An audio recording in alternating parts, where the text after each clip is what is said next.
स्वागत है दोस्तों आपके अपने चैनल फ्यूचर पर, जिसमें हम लेकर आए हैं 23 जनवरी से 29 जनवरी 2023 तक के साप्ताहिक समाचार जो आपके प्रतियोगी परीक्षाओं की दृष्टि से महत्वपूर्ण और प्रासंगिक हैं। आज हम शुरू करेंगे पद्म पुरस्कारों से, जिसमें 6 पद्म विभूषण, 9 पद्म भूषण और 97 पद्मश्री पुरस्कार दिए गए हैं। और कुछ फेमस नाम देख लीजिए जिनको पद्म विभूषण मिला है: मुलायम सिंह, एस कृष्णा, जाकिर हुसैन, क्योंकि ये नाम आ सकते हैं।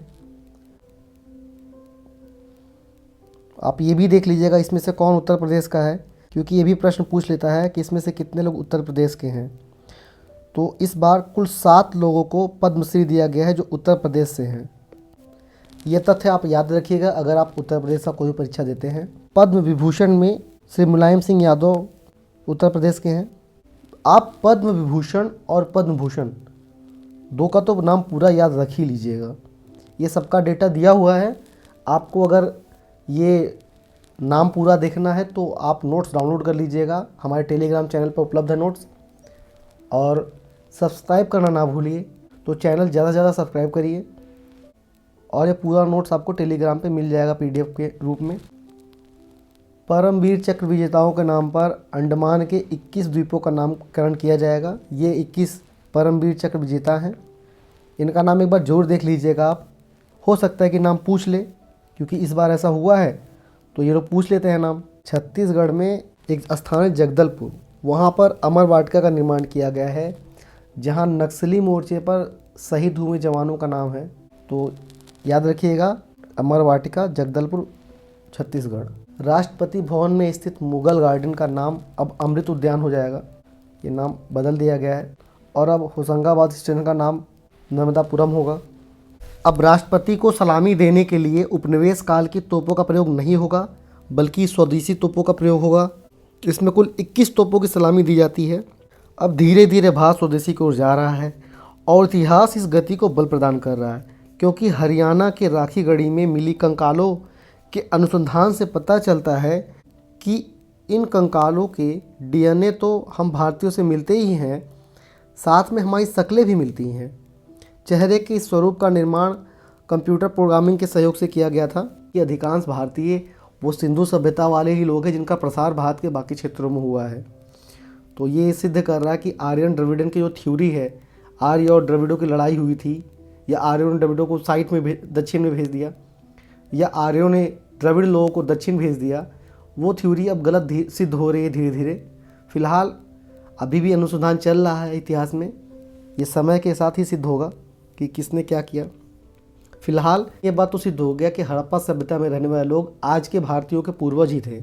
इसके अलावा इतिहास के संरक्षण में निजी सहयोग लेने के लिए संस्कृति मंत्रालय द्वारा 1000 स्मारकों को गोद देने की योजना बनाई गई है और UGC द्वारा विश्वविद्यालयों को पर्यटन स्थल गोद लेने की आग्रह किया गया है, जिसमें इन स्थलों पर छात्रों को जाने के लिए प्रोत्साहित किया जा सके।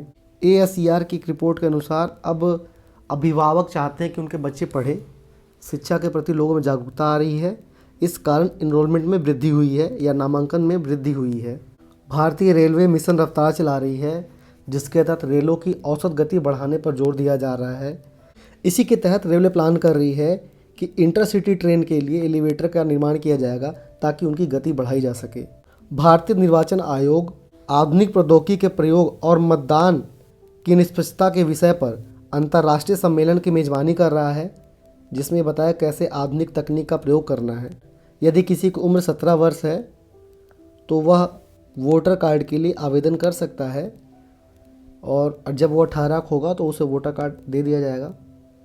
ऐसा प्रावधान पहली बार किया जा रहा है। सुप्रीम कोर्ट ने इच्छा मृत्यु को आसान बना दिया है। पहले क्या था कि अगर कोई लाइलाज बीमारी से पीड़ित है और बहुत कष्ट में है तो वो अपना बिल दे सकता था, या लिविंग बिल जिसको कहते हैं, लेकिन पहले वो मजिस्ट्रेट के समक्ष होता था।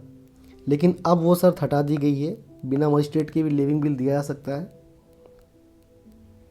सर्वोच्च न्यायालय ने एक और निर्णय दिया है कि अब सर्वोच्च न्यायालय की भाषा में या न्याय की भाषा में स्थानीय भाषा का प्रयोग किया जाएगा, ताकि लोग न्याय को समझ सकें या ऑर्डर को समझ सकें। All India spices export forum में one district one spice action plan की बात की गई है। इसके तहत एक ज़िले में एक विशेष मसाले के उत्पादन को प्रोत्साहित किया जाएगा। G20 की अध्यक्षता लोकतंत्र को बढ़ावा देने के एक मौका के रूप में देखा जा रहा है। G20 में शामिल सभी देशों के मुखिया वैश्विक प्राथमिकताओं और इंक्लूसिव ग्रोथ पर बात करेंगे। वैश्विक प्राथमिकता का मतलब ये है, या ग्लोबल प्रायोरिटीज़ का मतलब ये है कि किन विषयों पे प्राथमिकता देनी है, और इंक्लूसिव ग्रोथ का मतलब है समावेशी विकास या समावेशी वृद्धि, कि ऐसा विकास हो जिसमें सबका विकास हो, सबके जीवन स्तर में सुधार हो। ऐसा ना हो कुछ लोगों के पास चीज़ें कॉन्सेंट्रेट हो जाएं। स्टार्टअप्स को बढ़ावा देने के लिए भारत ऐसे अंतर्राष्ट्रीय नेटवर्क की बात कर रहा है जो स्टार्टअप इकोसिस्टम को मजबूत बनाए, जिसमें स्टार्टअप पनप सकें। इसके लिए G20 में स्टार्टअप 20 सहभागिता समूह की बात की जा रही है। G20 स्टार्टअप 20 सम्मेलन हैदराबाद में हुआ है। पहला B20 मीटिंग हुआ है गांधीनगर में।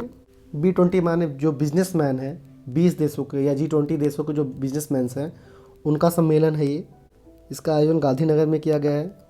सरकार डिजिटल पब्लिक इंफ्रास्ट्रक्चर की बात कर रही है या उसके विकास की बात कर रही है। अब देश के कॉलेजों और यूनिवर्सिटीज़ में या विश्वविद्यालयों में जो कार्यक्रम होंगे या जो होने वाले हैं उनको G20 कार्यक्रम के तहत दिखाया जाएगा, ताकि G20 का प्रसार हो सके, उनका प्रचार हो सके। इस G20 में दिख रहा है कि किस तरह से भारत विश्व व्यवस्था के केंद्र बन रहा है धीरे धीरे। ये देख लीजिएगा लेख। और इस विकास में भारत का एक लक्ष्य ये भी है कि प्रदूषण कम से कम हो, नेट जीरो के लक्ष्य को प्राप्त किया जाए। और नेट जीरो के लक्ष्य की प्राप्ति के लिए ऐसे साधनों का प्रयोग किया जाएगा या ऐसे ऊर्जा के साधनों का प्रयोग किया जाएगा जो उत्सर्जन कम करते हों, जिसमें न्यूक्लियर पावर प्लांट भी है। तो न्यूक्लियर पावर प्लांट को बढ़ाया जा रहा है। अर्थव्यवस्था को क्लीन एनर्जी तक ले जाना एक मुश्किल काम है, ये इतना सहज नहीं है, उसी के लिए प्रयास हो रहे हैं। और उसके लिए सबसे अच्छा होगा कि हम लोग ग्रीन हाइड्रोजन का प्रयोग करें, वो भी विविधीकृत। ऐसा ना हो कि केवल एक ही सोर्स पर हम लोग डिपेंड हो। और इसी के तहत एक और कार्य दिल्ली में किया गया है, जिसके तहत 1500 ई स्कूटर लाया जाएगा। इसका मतलब ये है कि एक जगह पर इसको किराए पे दिया जाएगा, तो इसको सार्वजनिक परिवहन के तौर पर उपयोग किया जाएगा। इससे प्रदूषण में कमी आएगी। दिल्ली में प्रदूषण ऑलरेडी ज़्यादा है, तो वहाँ पे इसकी ज़रूरत ज़्यादा भी है। और अभी एक और सूचना आ रही है कि दिल्ली में एयर पोल्यूशन ऑनलाइन हो जाएगा, जिसको सब लोग देख सकेंगे रियल टाइम में। दिल्ली, बेंगलुरु और मुंबई विश्व के 55 उन शहरों में शामिल है जहाँ पर महिला एंटरप्रेन्योर या उद्यमी आगे हैं। इसमें दिल्ली भारत के शहरों में सबसे आगे है, और दूसरे नंबर पर मुंबई और बेंगलुरु है। महाराष्ट्र में 4 सर्कुलर इकोनॉमिक पार्क्स बनाए जाएंगे। सर्कुलर इकोनॉमिक पार्क्स का मतलब है कि ऐसे जगह जहाँ पर किसी वस्तु को रिसाइकिल किया जाए या उसका पुनर्प्रयोग किया जाए। इससे रिसाइकलिंग की गति भी बढ़ेगी और प्रदूषण भी कम होगा। गोवा में खुले में शराब पीने पर प्रतिबंध लग गया है। और मनरेगा के तहत रोजगार देने में उड़ीसा का गंजाम जिला देश में प्रथम स्थान पर है। सूरजकुंड अंतर्राष्ट्रीय क्राफ्ट मेला का आयोजन किया जा रहा है हरियाणा में 3 से 19 फरवरी के बीच। असम में कम उम्र की लड़की से शादी करने पर पॉस्को एक्ट लगेगा। और झारखंड में अब सभी को अभिवादन के लिए बोलना होगा जोहार। जोहार वहाँ का स्थानीय भाषा है, जिसका अर्थ होता है प्रणाम। 8 संस्थानों ने सौंपी जोशीमठ की रिपोर्ट। अब इस रिपोर्ट से पता चलेगा कि जोशीमठ का क्या कंडीशन है। इसके अलावा चीन सीमा को जोड़ रहे बद्रीनाथ और नीति हाईवे पर भी दरारें बढ़ रही हैं। और उत्तराखंड के पूर्व सीएम का कहना है कि पहले एक नया जोशीमठ बनाया जाए आसपास में, ताकि स्थानीय लोगों को सुविधा हो जाए। उसके बाद पुराने जोशीमठ में उपचार किया जाए। और भूधसाव का पुनर्वास एक बड़ी चुनौती बनी हुई है। अर्थशास्त्रियों का मानना है कि बजट ऐसा हो जिससे विकास हो, ना कि वो पॉपुलर बहुत ज़्यादा हो या लोकप्रिय बहुत ज़्यादा हो। यानी लोकप्रिय बजट से ज़्यादा फोकस होना चाहिए विकासवादी बजट पर। वैश्विक अर्थव्यवस्था में भारत आकर्षण स्थल बना हुआ है, क्योंकि यहाँ का विकास दर बढ़ रहा है। बाकी दुनिया में रिसेशन हो रहा है, लेकिन भारत का विकास दर लगातार बना हुआ है, इसलिए भारत आकर्षण का केंद्र बना हुआ है। भारत 8,000 करोड़ रुपए का ग्रीन बॉन्ड जारी करेगा, और यह भारत का पहला सॉवरेन ग्रीन बॉन्ड होगा। तो ग्रीन बॉन्ड क्या होता है पहले समझ लीजिए। ग्रीन सॉवरेन या संप्रभु बॉन्ड क्या होते हैं। यहाँ ग्रीन से अर्थ है कि इस बॉन्ड से प्राप्त धनराशि का प्रयोग हरित प्रौद्योगिकी के विकास में किया जाएगा या पर्यावरण के विकास में किया जाएगा। और संप्रभु शब्द का निर्माण अंग्रेजी के शब्द सॉवरेनिटी से हुआ है, और सॉवरेंटी शब्द लैटिन के सुपर एनस शब्द से बना है। सुपर एनस का मतलब होता है सर्वोच्च सत्ता या सर्वोच्च बल। संप्रभुता से मतलब समझिए सर्वोच्च बल, अर्थात ऐसी ताकत जिसके ऊपर किसी का नियंत्रण ना हो, जो निरपेक्ष हो, ना इस पे विदेशी बल हो ना इसे आंतरिक। अगर इस पे कोई विदेशी बल काम करता तो वह संप्रभु नहीं रह जाता। जैसे आज़ादी के पहले भारत पर विदेशी सत्ता थी तो भारत कोई अपना निर्णय नहीं ले पाता था। तो ये है संप्रभुता। अब बॉन्ड की बात करें, बॉन्ड का अर्थ है एक ऐसी उधारी जो एक निश्चित राशि के बदले एक निश्चित समय तक दिया जाता है। ठीक है, तो इन बॉन्ड्स में क्या होता है कि एक निश्चित होता है कि इतना आपको ब्याज मिलेगा और इतने समय तक मिलेगा, उसके बाद आपका पैसा वापस कर दिया जाएगा। तो भारत अपना पहला ग्रीन बॉन्ड जारी कर रहा है जिससे भारत के हरित प्रौद्योगिकी का विकास किया जाएगा। अभी हाल ही में अमेरिका के एक रिसर्च फर्म हिंडनबर्ग ने अडानी ग्रुप्स पर कुछ आरोप लगाए हैं जिससे अडानी समूह के शेयर में बहुत तेज़ी से गिरावट आई है और इस कारण अभी कुछ दिन पहले ही शीर्ष 3 पे रहने वाले अडानी शीर्ष 7वें पहुंच गए हैं, यानी 4 रैंक पीछे चले गए हैं और इनको $22.6 बिलियन का नुकसान हुआ है। एक तरफ भारत के अडानी समूह का बहुत बड़ा नुकसान हुआ एक आरोप के कारण, वहीं दूसरी तरफ दुनिया के सबसे तेज धावक उसेन बोल्ट के बैंक अकाउंट में धोखाधड़ी के कारण इनके 98 करोड़ रुपए चोरी हो गए या धोखाधड़ी कारण कम हो गए। माइक्रोसॉफ्ट ओपन एआई में इन्वेस्ट करेगा ज़्यादा। देखिए ये लेख है कि क्या आर्टिफिशियल इंटेलिजेंस मार्केटिंग को ओवरटेक कर लेगा, माने मार्केटिंग खुद करेगा, उसके द्वारा मार्केटिंग कराया जाएगा। इसको एक बार देख लीजिए अगर आपका मेंस है तो। गूगल पर फाइन लगाने के बाद इन्होंने बहुत सारा नियम चेंज किया है। अब इनके मोबाइल ऐप के डिस्ट्रीब्यूशन में भी कुछ चेंजेस किए गए हैं। इसके अलावा आप अपने डिफ़ॉल्ट में जो चाहे वो सर्च इंजन लगा सकते हैं, सेट कर सकते हैं। इसका मतलब ये है कि हम लोग जब भी अपने मोबाइल में कुछ सर्च करते हैं तो वो सीधे गूगल सर्च से ही सर्च होता है। ठीक है, लेकिन अब हम चाहें तो उसको चेंज कर सकते हैं, कोई भी ब्राउज़र का यूज़ कर सकते हैं कि हम लोग सर्च करें तो अपने मन चाहे ब्राउज़र से ही हम सर्च करें। तो पहले ऐसा नहीं था, अब इन्होंने बदल लिया है। गूगल अपने ऐप स्टोर में भी चेंज करेगा, लेकिन यह उनके एक समस्या हो सकती है, ऐसा उनका मानना है। गूगल जैसी विदेशी कंपनियां वो अपने हिसाब से काम करेंगी। इस चीज़ को ध्यान में रखते हुए भारत ने अपना एक स्वदेशी ऑपरेटिंग सिस्टम लॉन्च किया है, उसका नाम भार ओएस है। इसमें क्या होगा कि आप सब कुछ अपना मनचाहे तरीके से कर सकते हो, कोई बंधन नहीं है। आप अपने मन से चाहे ऐप चुन सकते हैं, अपने मन से डिफ़ॉल्ट ऐप चुन सकते हैं, अपना मनचाहा सुविधा या सर्विस ले सकते हैं, मतलब किसी का कोई बंधन नहीं होगा। और भार ओएस आने से सबसे बड़ा लाभ ये है कि अब मोबाइल के दाम और कम हो जाएंगे। मोबाइल्स के दाम पहले से ही कम हो रहे थे भारत में, अब और भी सस्ते में और पहले से अच्छे मोबाइल मिल जाएंगे आपको, क्योंकि 5G तकनीक में सस्ते मोबाइल की बहुत सख्त ज़रूरत है। और इसका बहुत लाभ भी होगा कि भारत अपने 5G तकनीक को गति दे पाएगा। 5G तकनीक पहले से ज़्यादा सस्ती होगी और उसकी स्पीड ज़्यादा होगी, उसमें गुणवत्ता उच्च होगी। इस उच्च गुणवत्ता का भारत अगले साल निर्यात भी करेगा विदेशों में, दूसरे देशों को ये सुविधाएं देगा या ये सेवाएं देगा, जिससे भारत को धन लाभ होगा। ये भारत के विकास की एक नई कहानी लिखी जा रही है। 5G सेवाओं को केवल विदेशों में नहीं दिया जाएगा, उसको देने से पहले भारत सरकार उसकी जांच भी करेगी कि कैसी गुणवत्ता है, कैसी क्वालिटी है। ऐसा तो नहीं है ये लोग केवल जनता से पैसे ले रहे हैं, गुणवत्ता नहीं दे पा रहे हैं, स्पीड नहीं हो पा रहा है, इसकी भी जांच जल्दी की जाएगी। इस नए तकनीक के दौर में डीप फेक एक बहुत बड़ी समस्या बनी हुई है। इसके लिए भारत निर्वाचन आयोग भी चिंतित है। डीप फेक क्या है मैंने आपको बता रखा पिछली वीडियो में। इसको एक लाइन में समझिए कि किसी भी व्यक्ति का चेहरा कहीं पर भी लगाकर किसी भी आवाज़ में ऑनलाइन बुलवाया जा सकता है।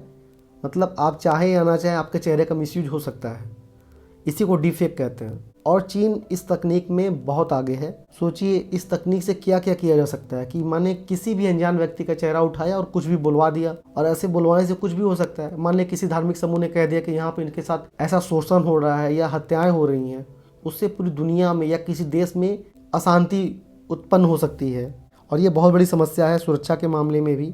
इसके अलावा सोशल मीडिया 1 मार्च से शिकायत निवारण समितियां बनाएंगी और इनका काम होगा कि सोशल मीडिया पर होने वाली शिकायतों का निवारण करें। इसमें ट्विटर, फेसबुक, इंस्टा सभी सोशल मीडिया प्लेटफॉर्म की बात है। इस सोशल मीडिया के दौर में जिसमें लोगों को सोशल मीडिया का नशा हो गया है, लोग दिन भर उसी में बिजी हैं, उसी दौरान प्रधानमंत्री का सुझाव आया है कि विद्यार्थी प्रौद्योगिकी व्रत करें। मतलब कुछ समय के लिए गैजेट्स का प्रयोग ना करें। भारत में प्रधानमंत्री कह रहे हैं लोग अपने मन से करेंगे, लेकिन चीन में सरकार खुद कर रही है। चीन ने तय किया है कि वहाँ के बच्चे कितना गेम खेलेंगे, 1 घंटे दिया गया है। आप देखिएगा पिछले हफ्ते की न्यूज़ में है ये। वैज्ञानिक और औद्योगिक अनुसंधान परिषद का दावा है कि देश 2047 तक वैश्विक विज्ञान, प्रौद्योगिकी और नवाचार का आदर्श बनेगा। खाली दावा ही नहीं है, देखिए बहुत सारा काम हो रहा है ऑलरेडी। देखिए किन किन क्षेत्रों में भारत ने अपनी स्वदेशी तकनीक का विकास किया है, विशेषकर रक्षा क्षेत्र में। तो इसका उदाहरण आपको देखने को मिल जाएगा, ये डेटा एक बार देख लीजिएगा। तो इस प्रकार भारत अपने स्वदेशी प्रौद्योगिकी या टेक्नोलॉजी का विकास कर रहा है, जो इस बार गणतंत्र दिवस के अवसर पर भी दिखाई पड़ा कि राष्ट्रपति को स्वदेशी तोप से सलामी दी गई। 21 तोपों की सलामी दी जाती है, पहले भी मैंने आपको बताया। इसके अलावा भारत को हाइपरसोनिक मिसाइल तकनीक में भी सफलता मिली है। अभी हाल ही में हाइपरसोनिक मिसाइल का परीक्षण किया गया है, जो कि पूरी तरह से सफल रहा। हाइपरसोनिक क्या है? हाइपरसोनिक गति को इंगित करता है। इसकी गणना मैक से की जाती है।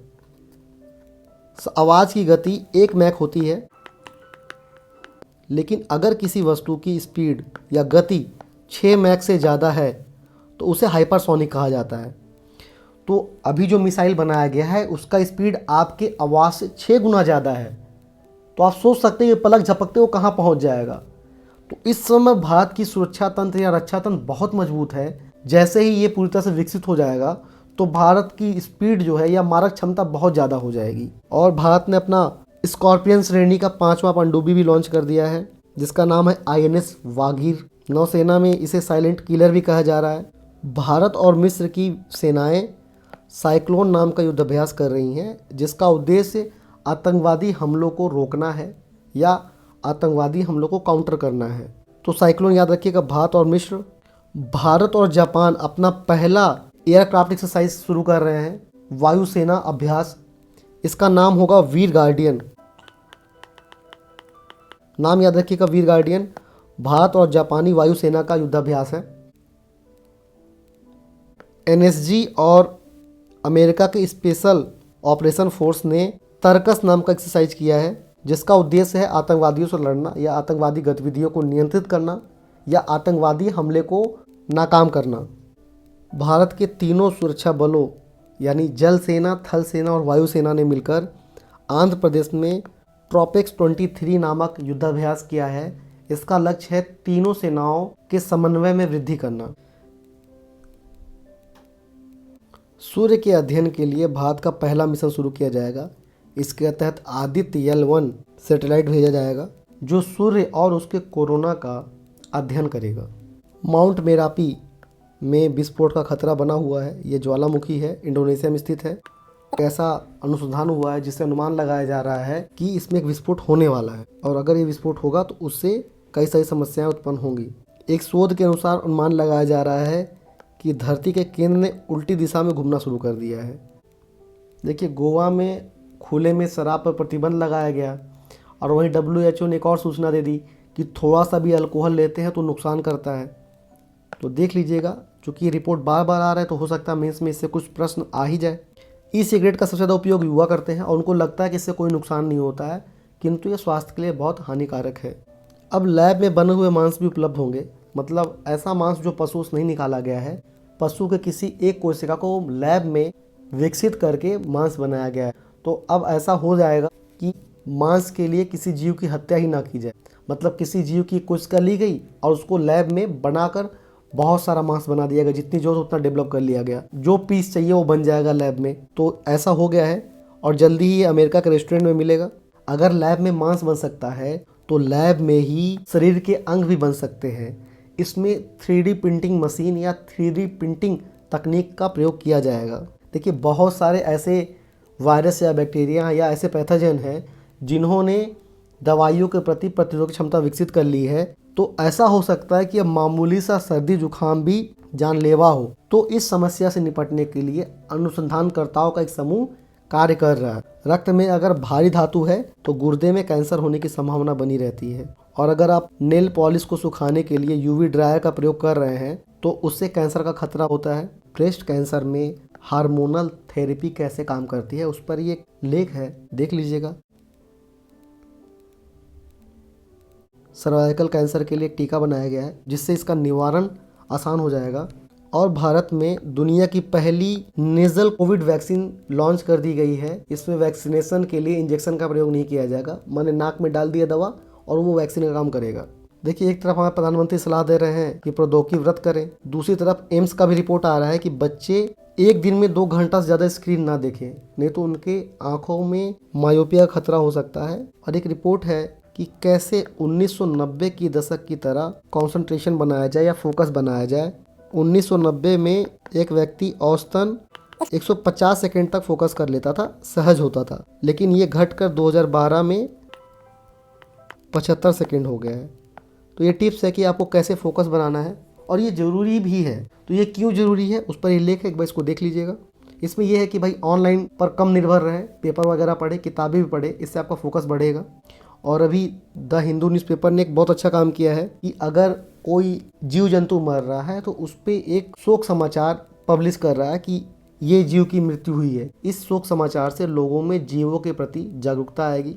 राज्यों को अपने राज्य क्षेत्र में जंगलों की गुणवत्ता और क्षेत्र के विस्तार का एक टारगेट दिया गया था, जिसमें ज़्यादातर राज्य असफल रहे, उनका जो टारगेट है वो अचीव नहीं हो पाया है। हाथियों को भगाने के लिए मधुमक्खियों की फौज बनाएगी सरकार। देखिए, कई जगह पर मानव और पशु संघर्ष देखे जा रहे हैं, इसके कारण इनको नियंत्रित किया जाएगा। असल में ये मानव पशु संघर्ष नहीं है, पशु तो अपने जीवन की रक्षा के लिए आ रहे हैं। आपने उनके अस्तित्व को समाप्ति की ओर ढकेल दिया है, तो वो अपनी अंतिम लड़ाई लड़ रहे हैं। आप क्या कर रहे हैं? आप उनके निवास स्थानों में चले जा रहे हैं, जंगल में घर बनाए जा रहे हैं, आबादी बढ़ाए जा रहे हैं। भाई, आपने सुना कोई मनुष्य विलुप्त हो रहा हो? मानव जाति विलुप्त नहीं हो रही है। तो धरती पे लाखों करोड़ों जीवों में से केवल एक मनुष्य ने पूरे धरती पे कब्जा कर लिया है और इनको लगता है कि पूरी धरती इनकी ही जागीर है, बाकी जीवों का कुछ नहीं है। और जब जीव प्रतिक्रिया करते तो कहते कि हमला कर रहे हैं। अरे भाई, तुम उनके जगह पे जा क्यों रहे हो? ऐसा थोड़ी ना धरती पे खाली तुम अकेले आए थे, धरती पे तो लाखों लोग आए थे। तो बेहतर ये है कि सरकार इस चीज पर ध्यान दे कि लोग जंगलों के आसपास ना जाएं, लोग जंगलों में घर ना बनाएं। जो लोग पहले से रहते हैं उनकी बात अलग है, लेकिन अनावश्यक लोग वहाँ पे घर ना बनाएं, शौकवश घर ना बनाएं। कई लोग शौकवश वहाँ घर बना रहे हैं, बहुत सारी कंपनियां वहाँ पर फर्म बना रहे हैं शौकिया। भाई, उससे उन जीवों के जीवन शैली पे प्रभाव पड़ता है, आपको ये समझना पड़ेगा। और जब तक आप ये नहीं समझेंगे तो ये मधुमक्खी के छत्ते लगाइए या कुछ भी करिए, ये समस्याएं बनी ही रहेंगी। तो बेहतर ये है कि उन चीजों पर ध्यान दे कि ये समस्या आए ही ना। आप क्यों छेड़ रहे हो उनको? आप उनको जंगल में उनके रहने दीजिए। आप जबरदस्ती जंगल में घुसे चले जा रहे हैं, फिर वो हमला करेंगे तो आप कह रहे हैं कि अरे वो हमला कर रहे हैं। आप सोचिए, अगर कोई शेर बाघ हाथी आपके शहर के अंदर या आपके गाँव के अंदर घूमने लगे तो क्या आप उन्हें घूमने की अनुमति देंगे? आप तो उनको मार देंगे या भगा देंगे। वही हाल तो जंगल का है। तो आप जंगल में ना जाइए, जंगल को ना काटिए। भाई, आज भारत का राष्ट्रीय वन नीति का लक्ष्य ये है कि 33% वन होना चाहिए, लेकिन क्या है, 33% छोड़िए, 30% वन नहीं है भारत में। तो समस्याएं तो है ही, और जो वन है भी उसमें ज्यादातर मनुष्य का हस्तक्षेप है। आपने तो हर जगह हस्तक्षेप कर रखा है उनके जीवन में, तो आप क्या चाहते हैं कि वो समाप्त हो जाए? जिस तरह से बाहर से चीते विलुप्त कर दिए गए, अब फिर आप बाहर से लाके बसा रहे हैं। धरती से ना जाने कितने जानवरों को मनुष्य ने विलुप्त कर दिया, डोडो चिड़िया विलुप्त कर दिया आपने खा खा कर। तो ऐसे बहुत सारे जानवरों को मनुष्य ने विलुप्त कर दिया, समाप्त कर दिया। तो बेहतर ये है कि जंगलों में ना जाएं और उन्हें ना छेड़ें। केरल के आसपास कुछ पक्षियों की आबादी में वृद्धि दर्ज की गई है। अरुणाचल प्रदेश में एक नई बटरफ्लाई या तितली की प्रजाति देखी गई है। नेपाल के सर्वोच्च न्यायालय ने वहां के उप प्रधानमंत्री की नागरिकता को अवैध घोषित कर दिया है, इस कारण उनको बर्खास्त कर दिया गया। बांग्लादेश ने रूस से कहा है कि ऐसे कार्गो ना भेजें जिन पे सैंक्शन लगा हुआ है, मतलब कि अगर रूस से कोई कार्गो या शिप आ रहा है तो ऐसे शिप भेजे जिस पे प्रतिबंध नहीं लगा हुआ है, नहीं तो बांग्लादेश के लिए समस्या हो सकती है। रसिया के राष्ट्रपति व्लादिमीर पुतिन ने होलोकॉस्ट मेमोरियल डे पर नियो नाजी या नौ नाजियों की आलोचना की है। श्रीलंका की इकोनॉमी 3.5 से 4% कम हो जाएगी, श्रिंक होगी, क्योंकि वहाँ के हालात बहुत ख़राब हैं और श्रीलंका को कोई लोन देने को तैयार नहीं है। तो श्रीलंका को जो IMF लोन दे रहा है उसकी गारंटी भारत ले रहा है। ब्रिटेन की एयरलाइंस फ्लाई बी 3 साल में दूसरी बार दिवालिया हो गई। अरे ब्रिटेन की फ्लाइंग बी क्या पूरा ब्रिटेन दिवालिया होगा? ये तभी धनाढ्य हुए थे जब इन्होंने भारत पे कब्जा किया था। इसके पहले भी कंगाल थे और फिर ये कंगाल हो जाएंगे। अभी 70 साल हुआ नहीं, ये पीछे चलेगा भारत से। आखिर इनके पास जितना भी संसाधन था सब हमारा ही था। इनके देश के अंदर हर एक सोना हमारा है, इन्होंने हमसे लूटा है। इनके यहाँ बनी हुई हर संसाधन हमारे रक्त पे बना हुआ है, हमारे मांस पे बना हुआ है। और इसको खुद लिख रहे हैं, यहाँ के गवर्नर ने खुद लिखा है कि इनका तंत्र एक ऐसे स्पंज की तरह काम करता है जो गंगा नदी के सारे महत्वपूर्ण वस्तुओं को सोख कर टेम्स के किनारे निचोड़ देता है। तो ये खुद स्वीकार कर इन्होंने लूटा है। वो अलग बात है कि हमारे जो राजनेता है इन्होंने कॉम्प्रोमाइज कर लिया सत्ता के लिए, वरना ऐसा कभी नहीं हुआ कि जिस देश ने लूटा और हम लोग उसको कभी आलोचना भी नहीं करते हैं। ये लुटेरे थे, सच तो यही है, चाहे आप माने और चाहे ना माने। इन्होंने पहले हमारी अर्थव्यवस्था को ध्वस्त कर दिया। जब ये भारत में आए तो भारत सोने की चिड़िया थी, दुनिया की सबसे बड़ी अर्थव्यवस्था थी भारतीय अर्थव्यवस्था। लेकिन उन्होंने किया क्या? भारत में आए, लूट पाट के पूरा का पूरा सिस्टम खत्म कर दिया, पूरा यहाँ की अर्थव्यवस्था को समाप्त कर दिया, यहाँ की अर्थव्यवस्था को अपने अर्थव्यवस्था के उपयोग के लिए किया। आप ध्यान दीजिए, जब ब्रिटेन में औद्योगिक क्रांति हुई और भारत में जब ब्रिटेन ने कब्जा किया, दोनों का समय लगभग सेम है।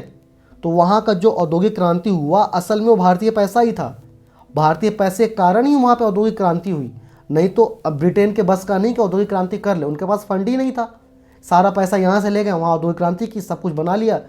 फिर अब बात करते बड़ी बड़ी की विकसित देश हैं, पैमाने बताएंगे। ये जो गोरी चमड़ी के लोग हैं ना, बहुत अच्छे नहीं, बस इनकी चमड़ी ही गोरी है, काम इनके सारे काले हैं। इन्होंने जितना नरसंहार किया है भारतीयों का, उसको आज तक रिकॉग्नाइज नहीं किया गया।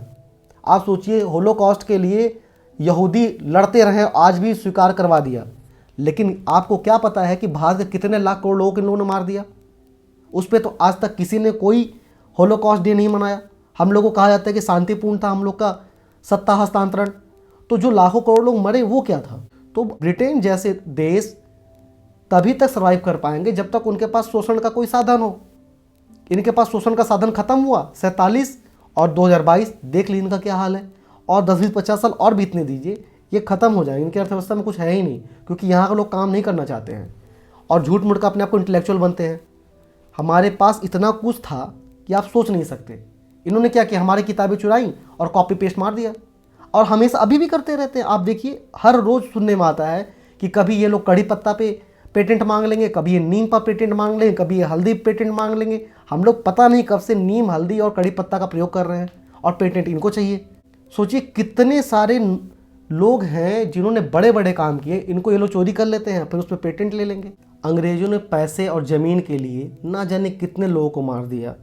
इसमें से एक सिख राजा दिलीप सिंह थे, उनको इन्होंने ब्रिटेन निर्वासित कर दिया और उनका पूरा राज्य समाप्त कर दिया। और उनकी पुत्री सोफिया को नीली पट्टिका मिलेगी। अब ब्रिटेन में महाराजा चार्ल्स का राज्याभिषेक होगा। इसमें दुनिया भर की हस्तियां शामिल होंगी और राष्ट्रमंडल देशों के सड़कों पर होगा जश्न।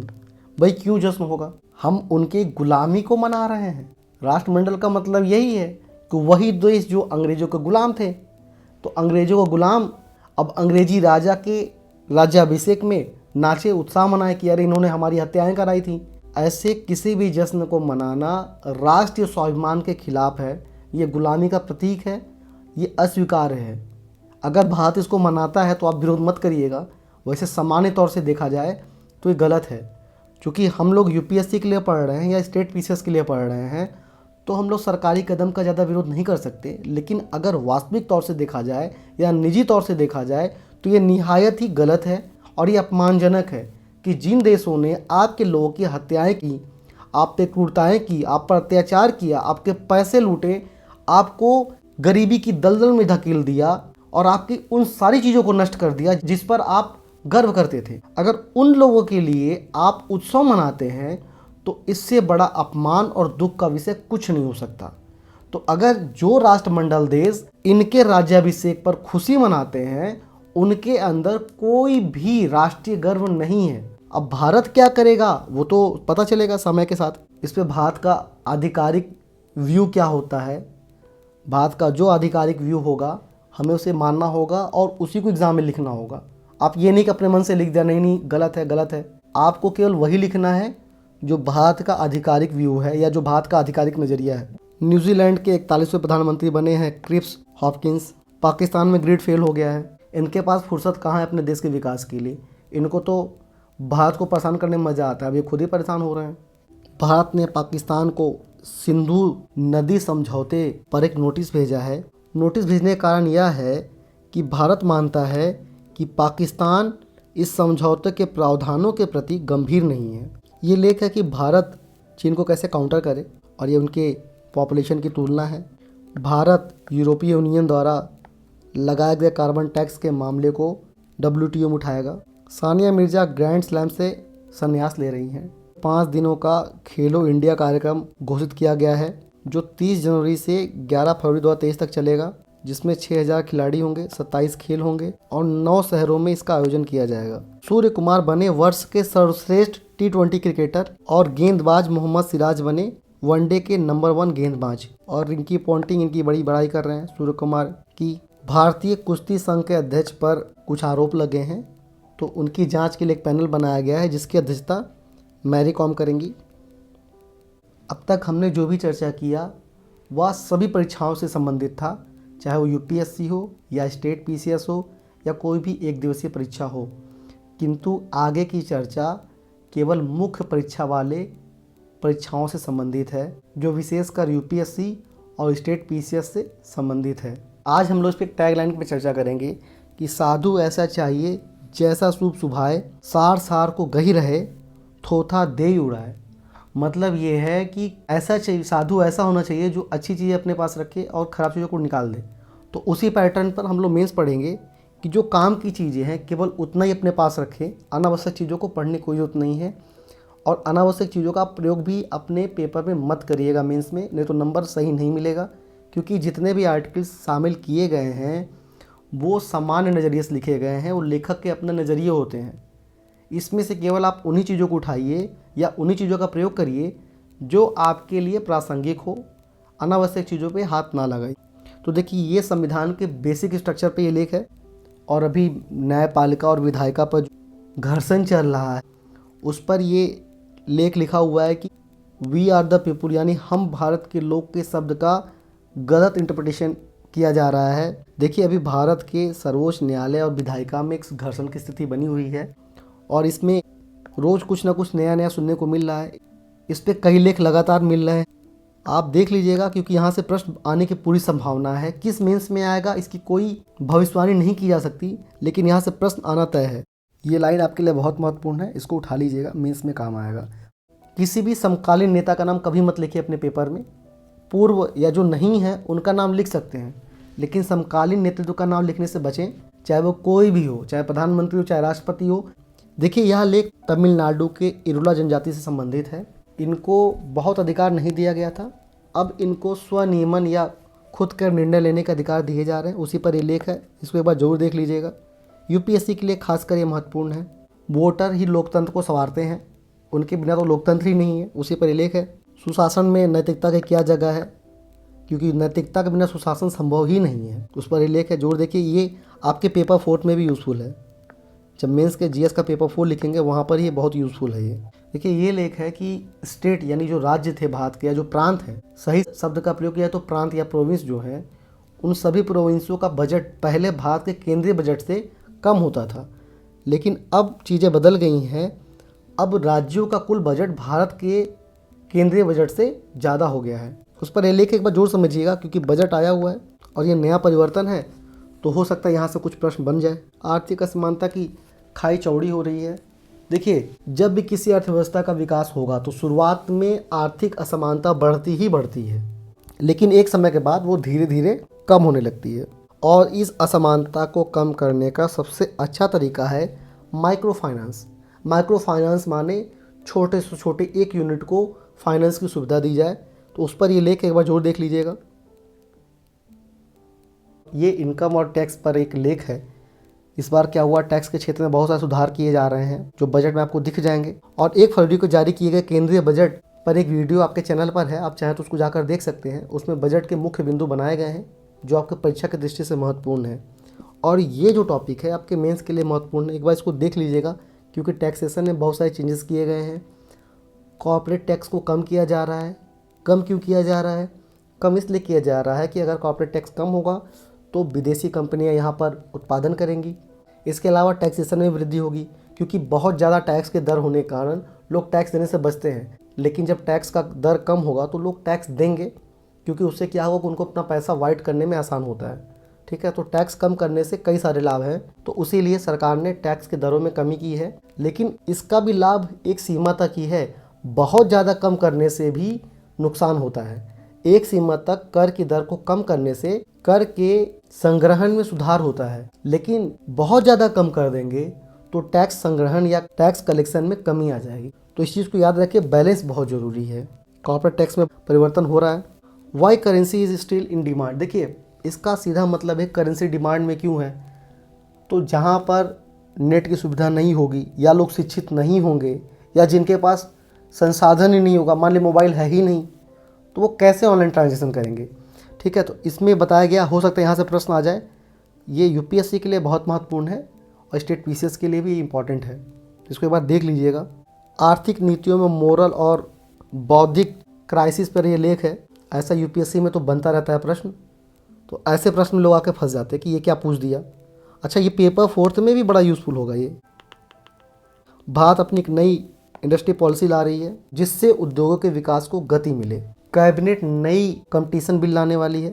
देखिए, अभी हाल ही में वर्ल्ड बैंक ने एक रिपोर्ट पब्लिश की है जिसमें बताया है कि भारत को अपने अवसंरचना के विकास में निजी निवेश को प्रोत्साहित करना चाहिए। उस पर लेख है, इसको एक बार देख लीजिए, क्योंकि बिना निजी निवेश के अर्थव्यवस्था का या अवसंरचना का बहुत अच्छा विकास संभव नहीं है।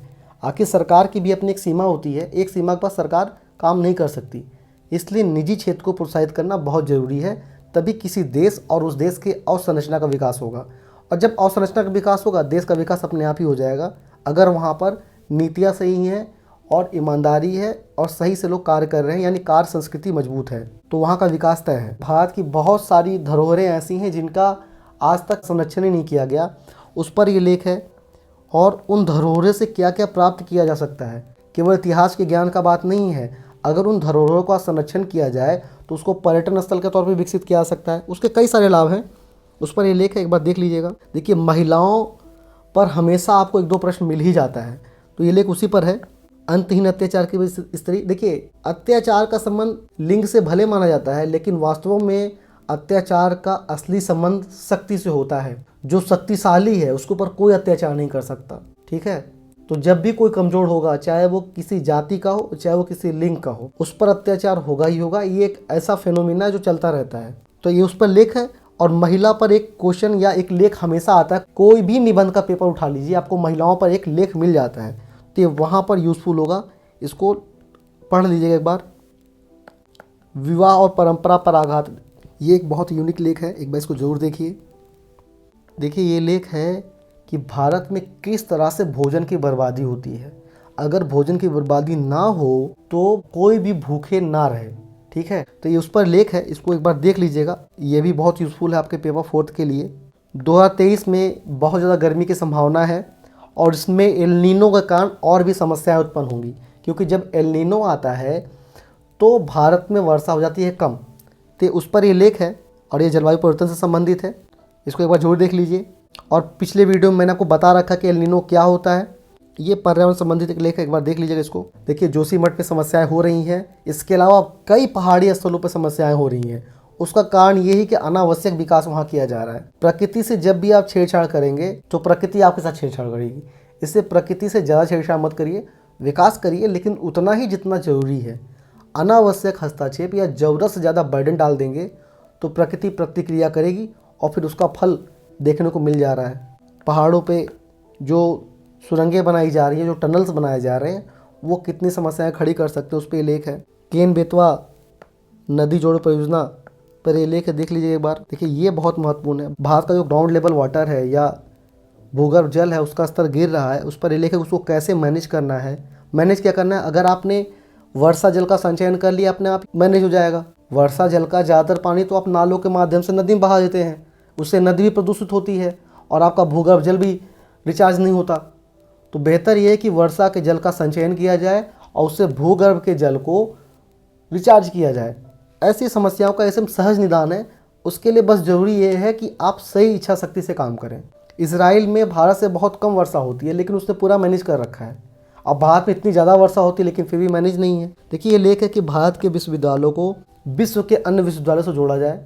इससे क्या होगा, भारत के जो विश्वविद्यालय हैं वो अंतर्राष्ट्रीय स्तर के हो जाएंगे या उनका विकास तेज होगा, उनकी गुणवत्ता में सुधार होगा। इस पर ये लेख एक बार देख लीजिएगा। सामरिक आवश्यकताओं के लिए लेख है, state actors and information warfare.